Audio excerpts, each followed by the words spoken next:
তুমি মানুষ হয়েছো কেন? কি কারণে মানুষ হয়েছো? আমরা এখানে এসেছি কেন? 100 জনকে জিজ্ঞেস করলে হয়তো 10 জন সঠিক উত্তর দেবে। ওই 10 জন উত্তর দেবে কেন শুনতে এসেছি যদি জিজ্ঞেস করেন, তবে উত্তর দেবে কিছু নিতে এসেছিলাম। কি নিতে এসেছিলেন? ভজন। আর কি নিতে এসেছিলেন? সনাতনী সম্পত্তি। সনাতনী সম্পদ কি করে পাওয়া যায়? এরও পরম্পরা আছে। ভগবান ভাগবত মহাপুরাণ রূপে এই পরম্পরা দিয়েছেন সবাইকে। কেন শ্রীমদ্ ভাগবত মহাপুরাণ আমরা আস্বাদন করতে এসেছি? কারণটা কি?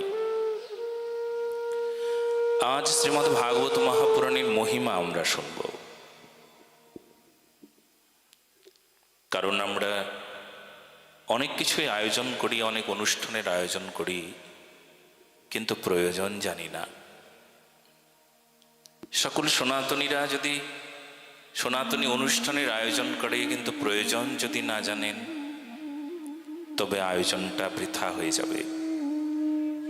প্রয়োজন জানতে হবে, গুরুত্ব কতটুকু, কেন প্রয়োজন।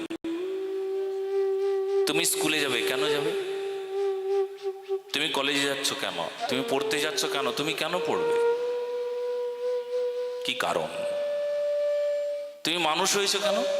কি কারণে মানুষ হয়েছ? কারণ জানতে পারলে তবে কার্যটা খুব ভালো হয়। আজকাল মানুষ কারণই জানে না। আমরা এখানে এসেছি কেন? 100 জনকে জিজ্ঞেস করলে হয়তো 10 জন সঠিক উত্তর দেবে। বাদ বাকি সবাই বলবে সবাই আসে তাই আমরাও এসেছি, শুনতে হয় তাই শুনেছি। আর কি শুনেছি নাকি খুব ভালো, তাই ভালো দেখতে এসেছি। ওই 10 জন উত্তর দেবে কেন শুনতে এসেছি যদি জিজ্ঞেস করেন, তবে উত্তর দেবে কিছু নিতে এসেছিলাম। কি নিতে এসেছিলেন? ভজন। আর কি নিতে এসেছিলেন? সনাতনী সম্পত্তি, যা কিনা আমার বাবার কাছে, ঠাকুরদার কাছে বাবা গচ্ছিত রেখেছে, সন্তানরা পাবে, সন্তানরা গচ্ছিত রাখে, তার সন্তানেরা পাবে। পরম্পরায় যেমন পিতার সম্পদ আদিতে পুত্রগণের অধিকার, সন্তানদের অধিকার, আর আমাদের সনাতনীদের সবার অধিকার জগতের পিতা ভগবান শ্রীকৃষ্ণ, জগতের পিতা ভগবান রাম, তার যে সম্পদ, সনাতনী সম্পদ, সনাতনী সম্পত্তি, এই সম্পদে আমাদের সবার অধিকার। এই সম্পদ নিতে এসেছি আমরা। কি করে নিলেন? কোনো তো ওকালতনামা লেখা হয় নাই, কোনো রেজিস্ট্রি করে দিল না তো উনি। কি করে দিলেন? সনাতনী সম্পত্তি দেবার মানে কোনো নমুনা কিছু কিছু তো বোঝা গেল না। কি করে পেলেন সনাতনী সম্পদ? বলে এই সনাতনী সম্পদ কি করে পাওয়া যায়? এরও পরম্পরা আছে। বলে কি সেই পরম্পরা? ভগবান ভাগবত মহাপুরাণ রূপে এই পরম্পরা দিয়েছেন সবাইকে।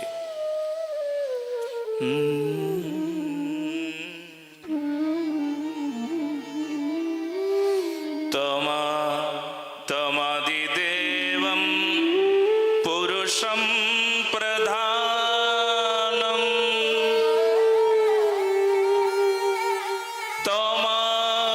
তমালুবর্ণম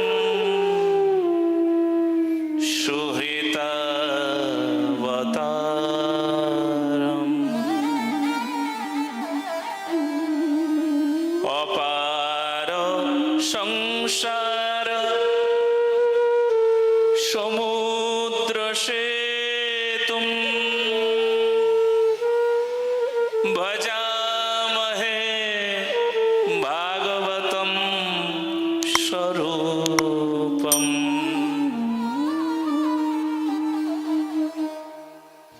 তমাদিদেবম পুরুষম প্রধানম। উনি যে সম্পদ দিতে চাইছেন সে সম্পদ কি করে পাবো? বাংময় বিগ্রহে উনি দিতে চাইছেন এই সম্পদ। এই সম্পদ কর্ণের দ্বারা গ্রহণ হয়। এই সম্পদ চরিত্রে অবস্থান করে। এই সম্পদ স্বভাবে আসে। এই সম্পদ ব্যবহারে আসে। এই সনাতনী সম্পদ কথায় আসে, দেখায় আসে, শোনায় আসে, ইচ্ছায় আসে, অনিচ্ছায় আসে, আগ্রহে আসে, অনুগ্রহে আসে। তার মানে যে সম্পদ আপনি নিতে চলেছেন সেই সম্পদ কান দিয়ে যাবে। যাবে কোথায়? বলে চরিত্রে যাবে, স্বভাবে যাবে, অভ্যাসে যাবে। আপনার কথায় সেই সনাতনী সম্পদের স্বভাব পরিলক্ষিত হবে। আপনার ব্যবহারেই সেই সনাতনী সম্পত্তির, আপনি যে প্রাপ্ত হয়েছেন সনাতনী সম্পদে যে আপনি অধিকারী হয়েছেন, তা আপনার স্বভাবে, আপনার লক্ষণে, আপনার প্রকাশে বোঝা যাবে। বলে কি করে বোঝা যাবে? বলে তখন তিনি ধার্মিক হয়ে উঠবেন। বলো না গো রাধে রাধে। সবাই মিলে নবদ্বীপবাসী অনেক দিন বলা হয় নাই না, বলো না গো রাধে রাধে। ওই সেই নবদ্বীপে কোথায় যেন বলা হলো এর আগে?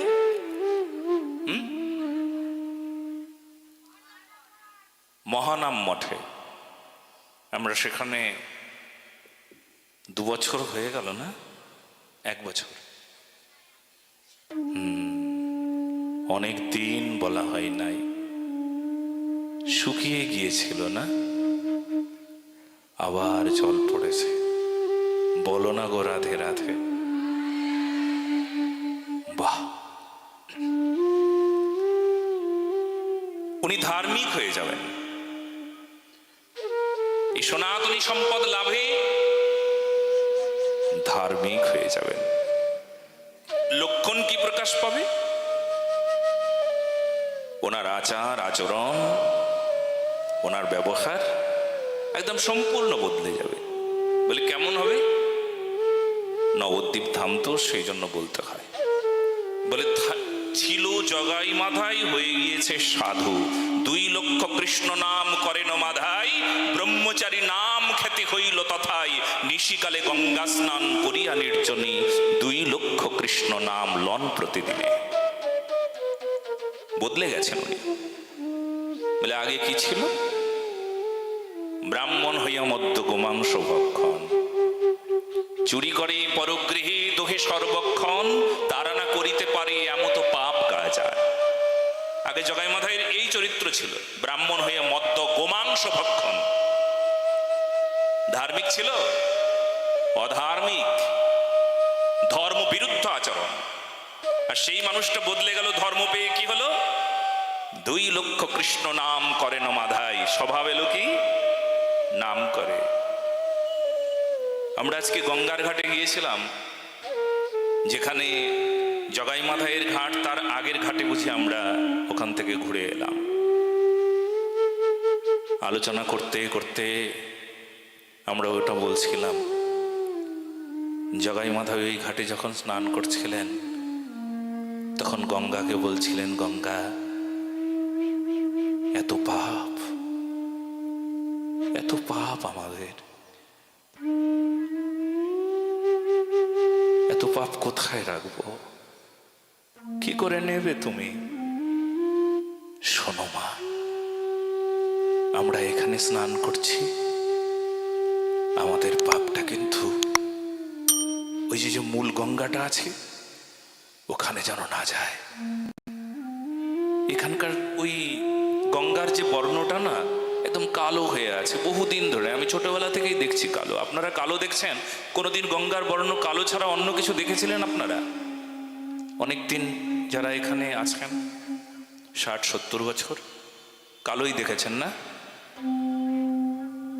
দেখেছেন? বলুন, কালোই দেখেছেন না? কতদিন আগে ওই আমাদের যে জগাইমাথাইয়ের যে ঘাটটা আছে, ওই মাঝে অশ্বক্ষুরাকৃতি হ্রদের মতন হয়ে গিয়েছে, ওই জলটা ওখানে আর যায় না। মানে যায় না বলতে ঘুরে ঘুরে ওখানেই থাকে। কিন্তু এটা না বলা হয়েছিল জানেন, যে আমরা এখানে স্নান করলাম, আমরা এখানে স্নান করে এখানকার যে আমাদের পাপ তাপ এখানেই পড়ে থাকুক, কেউ যেন এই পাপের ভাগী না হয়। জগাইমাথাই বলতেন। বড় করুণ কথা। এই ঘাটের মাঝে জগাইমাথাই বসে থাকতেন। জগাইমাথাই যদি দেখতেন যে কোনো ব্যক্তি, তো যেতেন তার চরণটা শক্ত করে ধরতেন। যখন বদলে গেলেন, যখন ধার্মিক হলেন, তার চরণটা জড়িয়ে ধরে বলতেন, দয়া করুন, আমি বড় অপরাধী, আমার এই অপরাধ কেউ ক্ষমা করবে না। আপনারা তো নবদ্বীপবাসী, আপনারা তো ধামবাসী, আপনারা তো মহাপ্রভুর গণ, আমার অপরাধ ক্ষমা করে দিন, আমার মতন পাপী জগতে কেউ নাই। একদম কাঁদতে কাঁদতে পাগল হয়ে যাচ্ছিলেন জগাইমাথাই। যে জগাইমাথাইয়ের কোনো পাপ করতে কোনো অনুতাপ ছিল না। পাপ করতে একের পর এক পাপ করেছে, কিন্তু কোনোদিন অনুতাপ ছিল না। সেই জগাইমাথাই চরিত্র বদলে গিয়েছে। আমরা সবাই এখানে এসেছি এমন ভাবে আমরা বদলে যাব, তাই এসেছি। বড় ইচ্ছা।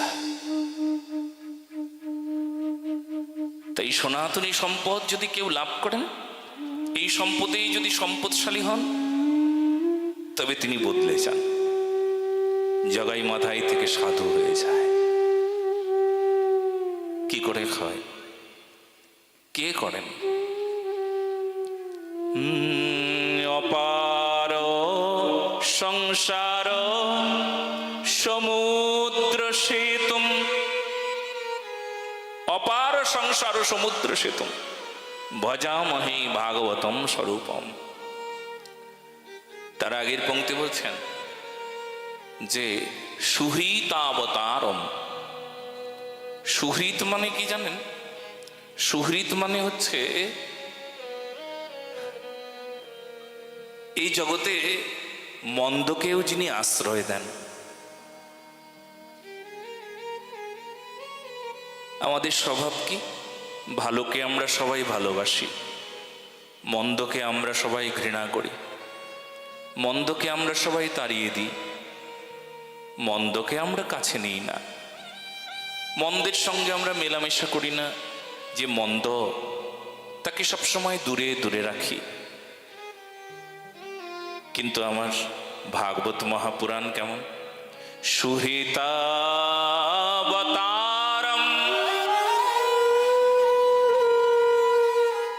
ভাগবত মহাপুরাণ কি বলে? সুহৃতাবতারম। সুহৃত হয়ে অবতার নিয়েছেন ভাগবত। বলে কেমন সুহৃত? এই জগতে মন্দকেও যে, খারাপ যে, দুষ্ট যে, তাকেও যিনি আশ্রয় দেয়। প্রেমের নিয়ম কি জানো?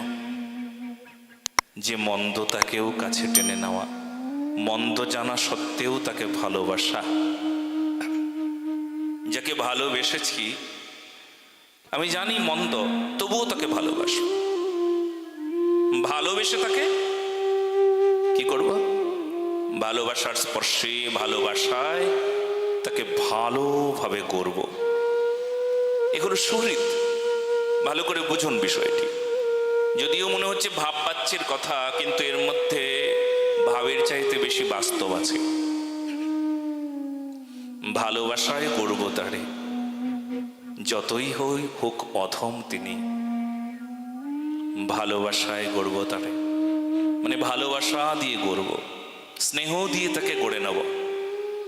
যতই মন্দ হোক, যতই অধম হোক, যতই অজ্ঞান হোক, যতই পাপী হোক, তাকে ভালোবাসায় তাকে আপন করে নেব, তাকে সুন্দর করে নেব।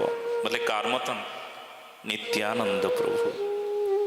আহা, অক্রোধ পরমানন্দ নিত্যানন্দ রাম, অভিমান শূন্য নিতাই নগরে বেড়ায়, যারে দেখি তারি বলি তন্তে তৃণ ধরি, আমারে কিনিয়া লহ বল গৌর হরি।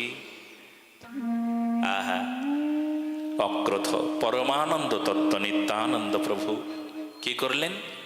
বলে এমনই অমানি মানদ, এমনই দয়াল ঠাকুর, মেরেছে কলসির কানা তাই বলে প্রেম দেব না। এমন দয়া জগতে দেখতে পাওয়া না গেলেও কিন্তু আসলেও যিনি সুহৃদ তিনি এমনই দয়াবন্ত হবেন, এমনই কৃপাবন্ত মহাপুরুষ। যদি তার সান্নিধ্য কেউ লাভ করেন তবেই জীবন ধন্য হয়ে গেল। ভাগবত মহাপুরাণ সেই শব্দটাই যেন পুনরাবৃত্তি করছেন। বলে নিত্যানন্দ প্রভু তো তিনি কলেবরে গলা জড়িয়ে ধরলেন। ভাগবতের কি আবার কলেবর আছে গলা জড়িয়ে ধরবে? ভালো করে বুঝুন বিষয়টা। নিত্যানন্দ প্রভু যখন জগাই মাধাইকে গলা জড়িয়ে ধরলেন, জগাই মাধাইয়ের সমস্ত পাপ তাপ দূর হয়ে গেল। শুনেছিলেন সেই সময় প্রভুদ্বয়ের সারা শরীর কৃষ্ণবর্ণ হয়ে গিয়েছিল, কালো রং হয়ে গিয়েছিল কিছুক্ষণের জন্য। জানেন, এত পাপ এত পাপ এত পাপ, জগাই মাধাইয়ের পাপ গ্রহণ করে প্রভু সহসা কৃষ্ণ বর্ণ ধারণ করেছিলেন, গায়ের বর্ণটি কালো হয়ে গিয়েছিল। জানেন, সেই সময় যারা দর্শন করেছিলেন না তারা ফুপিয়ে ফুপিয়ে কাঁদছিলেন, ওগো দয়াল ঠাকুর তোমার কি হলো? তুমি অমন করে পাপীদের সমস্ত পাপ নিলে, এই পাপ নিয়ে তুমি সর্বাঙ্গে এমন তোমার বর্ণই বদলে গেল। ওগো প্রভু, ওগো দয়াময়। আসলে লোক শিক্ষা তো। বলে দেখো দেখো জগাই মাধাইয়ের কত পাপ, কত তাপ, কত ত্রিতাপ, কত জ্বালা, কত অধর্ম, সব আমি নিলাম, সব আমি নিলাম। মহাপ্রভু দৃঢ় আলিঙ্গন করেছিলেন, নিত্যানন্দ প্রভু জগাই মাধাইয়ের সঙ্গে দৃঢ় আলিঙ্গন করেছিলেন, এই সুহৃদ।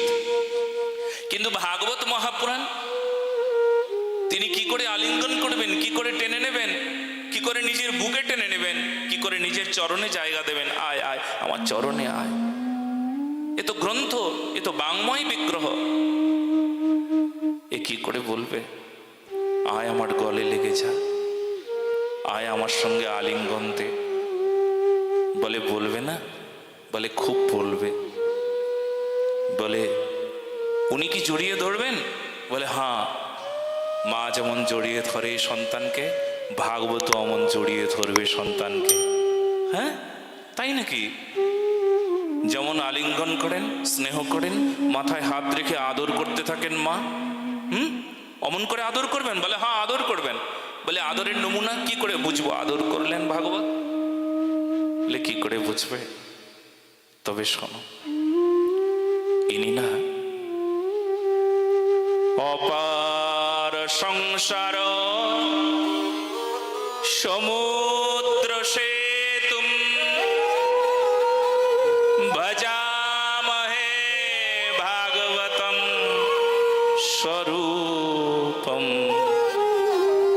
ভজামহে ভাগবতম স্বরূপম। বলে এই অপার সংসার নাহি পারাপার, এই অপার সংসারের সমুদ্রে তিনি সেতু রূপে অবস্থান করলেন। বলে সেতু হয়ে গেলেন। সেতু মানে ব্রিজ গো ব্রিজ। সংসারে এপার থেকে ওপারে যেতে হবে না। এপারে দুঃখ মানে সংসারের এপারের অধর্ম। জগাই মাধাই এপারে ছিল অধর্ম, ওপারে গেলেন নিত্যানন্দ প্রভু, ওপারে নিয়ে গেলেন, ধর্মে নিয়ে গেলেন। তখন 2 লাখ কৃষ্ণ নাম করছিলেন। তো এপারে যাওয়ার অর্থ কি?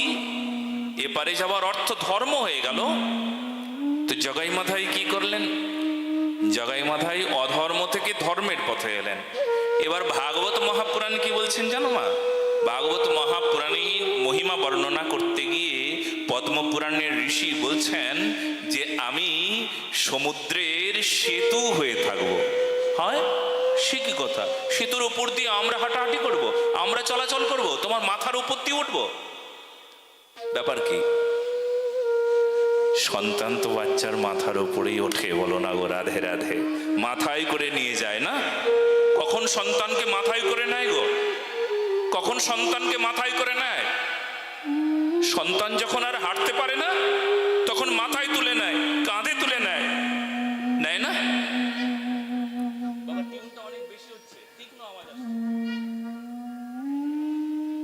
সন্তানকে কি করে? মাথায় তুলে নেন, কাঁধে তুলে নেন। হ্যাঁ, আমার ভগবান না ভাগবত মহাপুরাণ রূপে সবাইকে কি করলেন?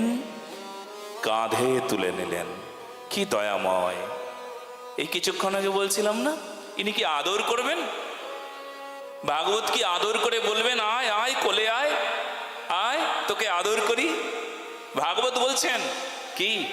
অপার সংসার ও সমুদ্র সেতুম, ভাগবতের মহিমা বলছেন, অপার সংসার ও সমুদ্র সেতুম, আমি সমুদ্রে সেতু হয়ে গেছি, উনি সমুদ্রে সেতু হয়েছেন। সেতু হয়ে কি করছেন? সবাইকে এপার থেকে ওপারে নিয়ে যাচ্ছেন, বলো না গো রাধে রাধে। কি দয়াময় ভাগবত! এই ভাগবতের মহিমা। হ্যাঁ, আমরা যে কথাগুলো শুনবো সেই কথায় কি করবে ভাগবত? মাথায় হাত বোলাবেন। এই কথায় ভাগবত মহাপুরাণ আমাদেরকে কি করবেন? পুরয়তি ইতি পুরাণ, পুরয়তি ইতি পুরাণ মানে যেখানে সকল অভাবগুলো, সংসারী মানুষের যত অভাব আছে সব অভাব দূর করবে কে? ভাগবত মহাপুরাণ। যত অভাব আছে আমাদের, বলে অভাব কেমন? বলে আমরা জানি সংসারের অভাব, অন্য অভাবটা অত জানি না। সংসারী মানুষ তো, যে অভাবটা দেখেছি সেই অভাবটাই জানি। তো আপনি কোন অভাব দেখেছেন বলুন? মহারাজ, সংসারের অভাবটা দেখেছি। ছেলে নাই, টাকা নাই, ঘর নাই, ভালো ঘর নাই, সুখ নাই, শরীর স্বাস্থ্য ভালো নাই, চাকরি নাই, এই অভাব দেখেছি। যা ইচ্ছা পূরণ হয় নাই, মনে আশা করেছি এটা হলে ভালো হতো, ওটা না হয়ে এটা হয়ে গেল। ভেবেছিলাম আমার স্বামী দেবতা ভালো থাকবে, সে অসুস্থ হয়ে গেল। ভেবেছিলাম লোকটা বেঁচে থাকবে, মরে গেল। অভাব, যা ইচ্ছা করেছি সেই ইচ্ছা পূরণ হলো না। সংসারে যা চাইলাম সেটা পেলাম না। চিরকাল অভাব থাকে, এটা চাই ওটা পাই না, যা পাই তা চাই না। সুখ চাই তো সুখ পাই না, দুঃখ চাই না তো দুঃখ পাই। সহসাই জীবনেই দুঃখ চলে আসে। কি গো, এই যে সংসারের অভাব, এই অভাবটা আমরা সবাই জানি, কিন্তু একটা অভাব তো জানি না। বলে অভাবগ্রস্ত হই নাই তাই জানি না। বলে সেই অভাবটার নাম কি? বলে প্রেমের অভাব। বলো না গো রাধে রাধে। আচ্ছা, নিতাই চাঁদ নাই আমার হৃদয়ে, নিতাই চাঁদ নাই, গৌর হরি নাই, প্রেম নাই, ধর্ম নাই, এই অভাবের অনুভব আছে কয়জনের আছে? যার আছে তিনি সাধক হয়ে গেলেন, যার নাই তিনি সংসারের অভাবগ্রস্ত কোনো ব্যক্তি হয়ে গেলেন। বলো না গো রাধে রাধে। ধর্মের অভাব অনুভব করাটা বড় কঠিন, টাকার অভাব অনুভব করা অত কঠিন নয়, সহজেই মনে পড়ে যায়। টাকা নাই তো অভাবটা সঙ্গে সঙ্গে বুকের ভেতরে ধাক্কা লাগে। ছেলে নাই, অভাব অনুভবটা সঙ্গে সঙ্গে বুকের ভেতরে ধাক্কা লাগে। ধর্ম নাই, কিন্তু ধাক্কা ঠাক্কা লাগে না, অনুভব নাই, কোনো স্পর্শ নাই। প্রেম নাই, অভাবের অনুভব নাই। কি আশ্চর্য ব্যাপার। শ্রদ্ধা নাই, কিন্তু কারোর অভাব হয় কি? আপনার ছেলেটাকে যখন বলেন যে কিরে তোর শ্রদ্ধা ভক্তি নাই কেন রে, তুই বাবা মার সঙ্গে এমন করে কথা বলিস, হ্যাঁ রে, আপনার কি মান সম্মান কাউকে দিতে পারেন না? ওর ভেতরে মান সম্মান নাই, সম্মান দেবে কি করে? ভেতরে শ্রদ্ধা নাই, শ্রদ্ধা দেবে কি করে? তাহলে দেখুন, যা নাই তার অভাবটা যদি একবার হতো না, তবে মঙ্গল হয়ে যেত। এই অভাবটা নাই বলেই জীবনের এত দুর্গতি, এত দুর্ভাগ্য।